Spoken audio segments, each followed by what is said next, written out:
എൻ്റെ പേര് നൗഷാന. മൈൻസൂം എന്ന യൂട്യൂബ് ചാനലിലേക്ക് എല്ലാവർക്കും സ്വാഗതം. ഞാൻ ഇന്ന് പറയാൻ പോകുന്നത് നമ്മളെല്ലാവരിലും കണ്ടുവരുന്ന ഒരു കാര്യമാണ് ഭയം, ഫിയർ.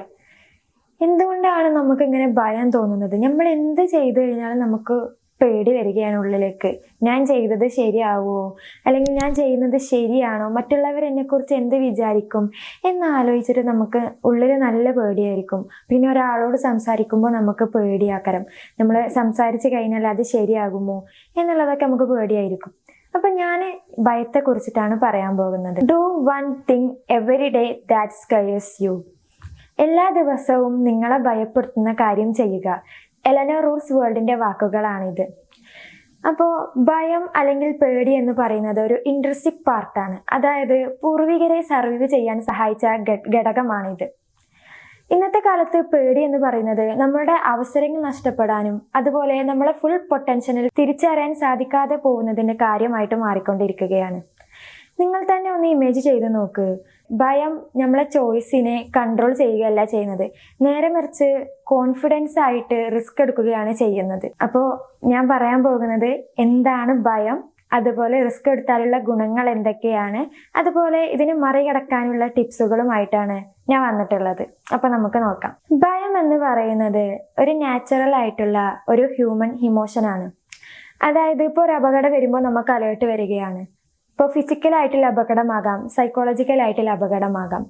ഇതിപ്പോൾ ഇങ്ങനെ ഒരു അപകടം വരുന്ന ടൈമിൽ ട്രൈറ്റ് വരുമ്പോൾ അതിനോട് ഫൈറ്റ് ചെയ്യണോ, അതായത് ഓരോരുത്തർ പൊരുതി നിൽക്കണോ, അതോ ഫ്ലൈറ്റ് ചെയ്യണോ, മീൻസ് അവിടുന്ന് വേഗം ഓടി രക്ഷപ്പെട്ടു പോകണോ എന്നുള്ളൊരു ഡിസൈഡ് സർവൈവൽ മെക്കാനിസം ഉണ്ട്. അതാണ് ഫൈറ്റ് അല്ലെങ്കിൽ ഫൈറ്റ് എന്ന് പറയുന്നത്. അപ്പോൾ ഇതൊരു റെസ്പോൺസ് ചെയ്യാണ്, മീൻസ് ഇതിപ്പോ ഈ ഒരു സർവൈവൽ മെക്കാനിസം റെസ്പോൺസ് ചെയ്യാണ് ചെയ്യുന്നത്. എന്തൊക്കെയാണ് അതിന്റെ ടൈപ്സ്, ഇതെങ്ങനെയാണ് നമ്മളെ ലൈഫിനെ ഇമ്പാക്ട് ചെയ്യുന്നത് എന്നുള്ളത് നോക്കാം. ബേസിക്കലി ഫിയർ എന്ന് പറയുന്നത് ഒരു ത്രെറ്റിനയിലുള്ള ഒരു ഇമോഷൻ റെസ്പോൺസ് ആണ്. ഇത് ശരിക്കും റൂട്ട് ചെയ്യുന്നത് നമ്മളുടെ ഇവല്യൂഷണൽ ഹിസ്റ്ററിയിലാണ്. ഇപ്പോൾ ഫിസിയോളജിക്കൽ ആയിട്ടുള്ള ചേഞ്ചസ് വരാം, ലൈക്ക് ഹൃദയമിടിപ്പ് കൂടുന്നു, അതുപോലെ സെൻസേഷൻ ഹൈയിങ് ആവുന്നു എന്ന് നമുക്ക് തോന്നാം. ഒന്നില്ലെങ്കിൽ അവരോട് ഫൈറ്റ് ചെയ്യണോ അല്ലെങ്കിൽ ഫ്ലൈറ്റ് ചെയ്യണോ എന്ന് നമ്മൾ ശ്രമിക്കും.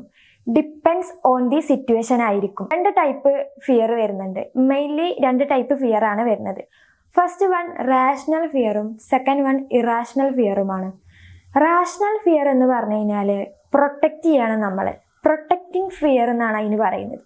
ഫോർ എക്സാമ്പിൾ പറയണമെന്നുണ്ടെങ്കിൽ ഉയരം പേടിയുള്ള കാരണം നമ്മൾ ഉയരത്തിൽ നിന്നും ചാടാൻ ശ്രമിക്കില്ല, കാരണം നമുക്കത് പേടിയായിരിക്കും. അപ്പോൾ നമ്മൾ മൈൻഡിനെയും ശരീരത്തിനെയും പ്രൊട്ടക്റ്റ് ചെയ്യുകയാണ് ചെയ്യുന്നത്.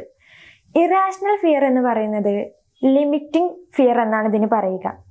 അതായത് ഇപ്പോൾ ഇതൊരു ഡേഞ്ചർ സിറ്റുവേഷൻ അല്ല, ഇതിപ്പോൾ ഒരു സൈക്കോളജിക്കൽ ആയിട്ടുള്ള അല്ലെങ്കിൽ സോഷ്യൽ ഫാക്ടേഴ്സ് ആയിട്ട് വരാം. ഒരു എക്സാമ്പിൾ പറയുന്നുണ്ടെങ്കിൽ നമുക്ക് ഒരു സ്റ്റേജിൽ കയറിയിട്ട് സ്പീക്ക് ചെയ്യാൻ ഭയങ്കര പേടിയായിരിക്കും.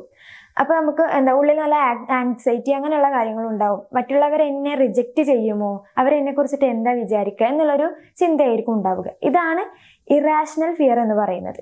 ഈ ഇറാഷണൽ ഫിയറും റാഷണൽ ഫിയറും ഒരുപോലെയല്ല.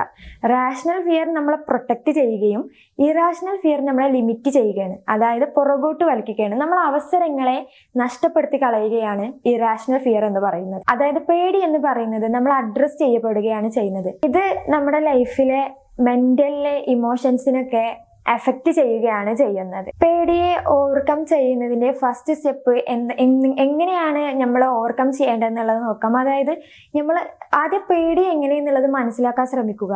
ഏത് തരത്തിലുള്ള പേടിയാണോ, റാഷണൽ ഫിയർ ആണോ ഇറാഷണൽ ഫിയർ ആണോ എന്നുള്ളത് നമ്മൾ ആദ്യം മനസ്സിലാക്കാൻ ശ്രമിക്കുക. ഇപ്പോൾ റാഷണൽ ഫിയർ ആണോ ഇറാഷണൽ ഫിയർ ആണോ എന്ന് മനസ്സിലാക്കിയിട്ട് നമ്മൾ അതിനനുസരിച്ചിട്ടുള്ള സ്റ്റെപ്പുകൾ എടുക്കാൻ ശ്രമിക്കുക.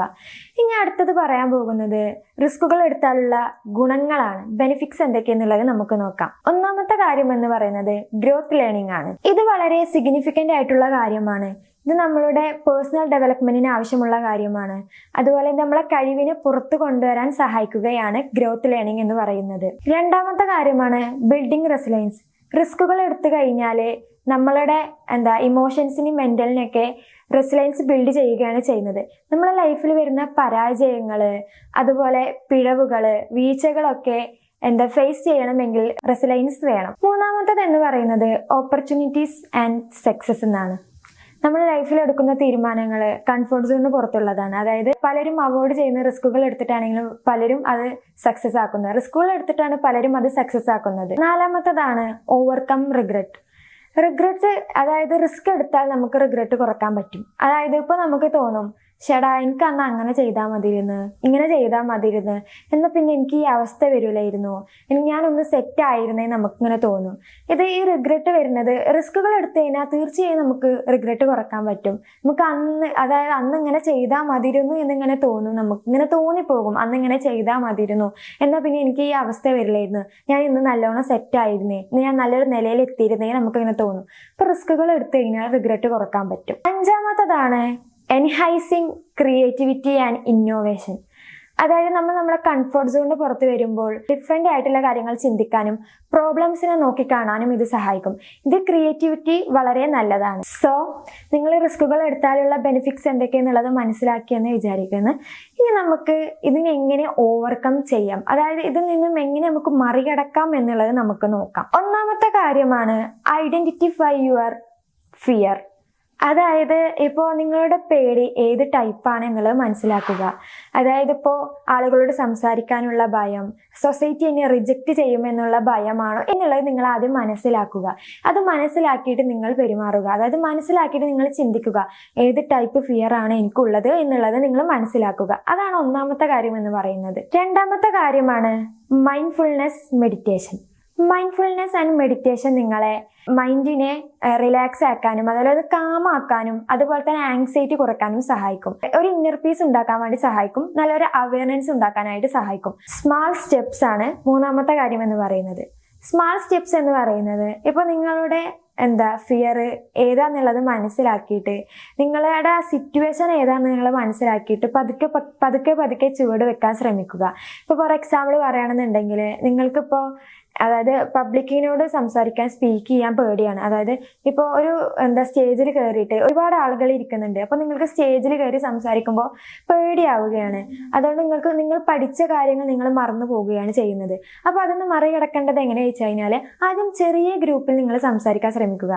ചെറിയ ഗ്രൂപ്പിൽ സംസാരിച്ച് കഴിഞ്ഞിട്ട് നിങ്ങളെ തന്നെ ഒന്ന് ഞാൻ പറഞ്ഞ കാര്യങ്ങൾ ശരിയായി എന്ന് നിങ്ങൾക്ക് തോന്നുകയാണെന്നുണ്ടെങ്കിൽ നിങ്ങൾ പിന്നെ വലിയ ഗ്രൂപ്പിൽ പോയിട്ട് സംസാരിക്കാൻ ശ്രമിക്കുക. അങ്ങനെയൊക്കെയാണെന്നുണ്ടെങ്കിൽ നിങ്ങൾക്ക് തീർച്ചയായും നിങ്ങളുടെ ഈ ഒരു ഭയത്തെ ഓവർകം ചെയ്യാൻ പറ്റും. നാലാമത്തെ കാര്യം എന്ന് പറയുന്നത് പോസിറ്റീവ് വിഷ്വലൈസേഷൻ. അതായത് നിങ്ങളൊന്ന് ഇമേജിൻ ചെയ്ത് നോക്കുക, നിങ്ങളുടെ ഫിയർ ഓവർകം ചെയ്യുന്നതായിട്ട് നിങ്ങൾ വിഷ്വലൈസ് ചെയ്യാൻ നോക്കുക. അതായത് നിങ്ങളുടെ ഭയം ഏത് തരാണ് എന്നുള്ളത്, അതായത് നിങ്ങളെ ഭയത്തെ ഓവർകം ചെയ്യുന്നതായിട്ട് നിങ്ങളൊന്ന് വിഷ്വലൈസ് ചെയ്യാൻ നോക്കുക. പോസിറ്റീവ് വിഷ്വലൈസേഷൻ നിങ്ങൾക്ക് സക്സസിലേക്ക് കൊണ്ടുവരാൻ സഹായിക്കും. നിങ്ങൾ ഏത് തരമാണ് എന്നുള്ളത് നിങ്ങൾ മനസ്സിലാക്കുക. അതായത് നിങ്ങളെ ഫിയറിനെ നിങ്ങൾ ഓവർകം ചെയ്യാൻ നോക്കുക. ഓവർകം ചെയ്യുന്നത് പോലെയായിട്ട് നിങ്ങൾ ഇമേജിൻ ചെയ്ത് നോക്കുക, ഏത് തരത്തിലുള്ളതാണ്, ഇതിൽ നിന്നും എങ്ങനെയാണ് ഇതാക്കും എന്നുള്ളത് നിങ്ങൾ മനസ്സിലാക്കുക. അഞ്ചാമത്തെ കാര്യം എന്ന് പറയുന്നത് സീക്ക് സപ്പോർട്ടിംഗ് ആണ്. അതായത് നിങ്ങളുടെ ഫ്രണ്ട്സിൻ്റെ അടുത്തോ അല്ലെങ്കിൽ ഫാമിലി മെമ്പേഴ്സിൻ്റെ അടുത്തോ സറൗണ്ടിങ് ചെയ്യുക.